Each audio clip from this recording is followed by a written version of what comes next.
Over the past 43 years, nonetheless, in hearing no more than this relevant and most appropriate title of the discipline and indispensable object before us, many of us have simply immediately presumed that it would be somehow impossible to mathematically perfect economy.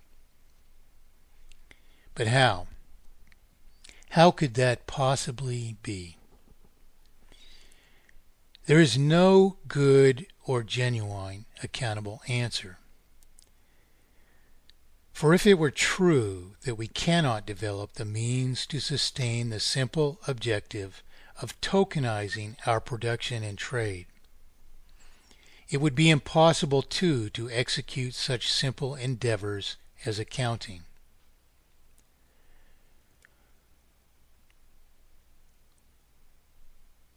All, in fact, that economy really is accounting.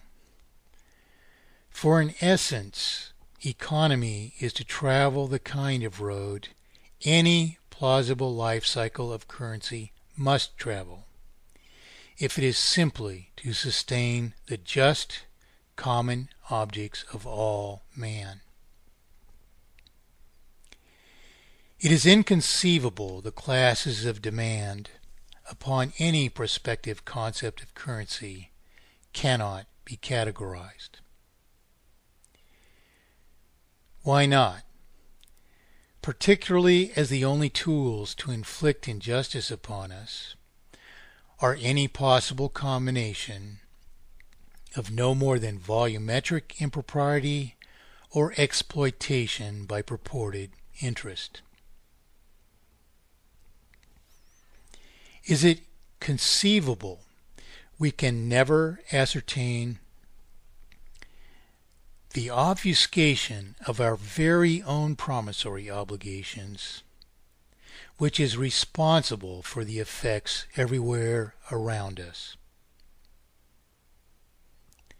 Why not, when to do so we need no more than to simply examine two vital issues: a fact or non-fact of lawful consideration, and a purportedly respective imposition of interest.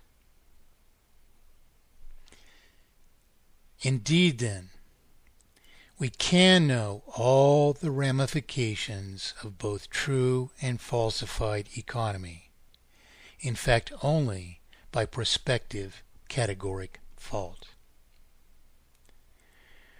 Those faults we experience are even the very product of simple, purposed deviations from the truth.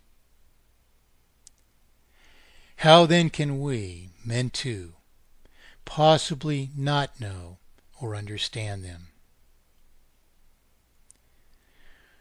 We who are irresponsive to the only veritable perspective of these issues, then, are our own worst enemies. The rest of us are concerned instead, not with what we know, but with how we could possibly know. The very idea that no one could understand and account for everything that can happen in a purported economy, as well as the idea that any reasonably intelligent person cannot readily understand exactly how, both these ideas are themselves preposterous, for already, in just these few minutes, we have once again explained exactly how. Thus rectifying our own perspectives to the only truth and to the only thing which can serve us everywhere around us, we find not that politicians who have perpetually denied us representation will somehow relent and give us justice. For practically all of them, instead, represent the very thing which can only complete our destruction. And the few who pretend otherwise hardly enjoin us and the only understanding which can serve us.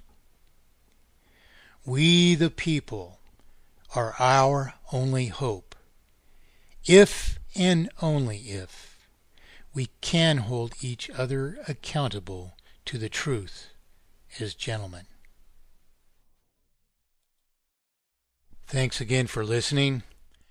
I am Mike Montagne, and if I may borrow the words of a wise friend of mine, and we are all related.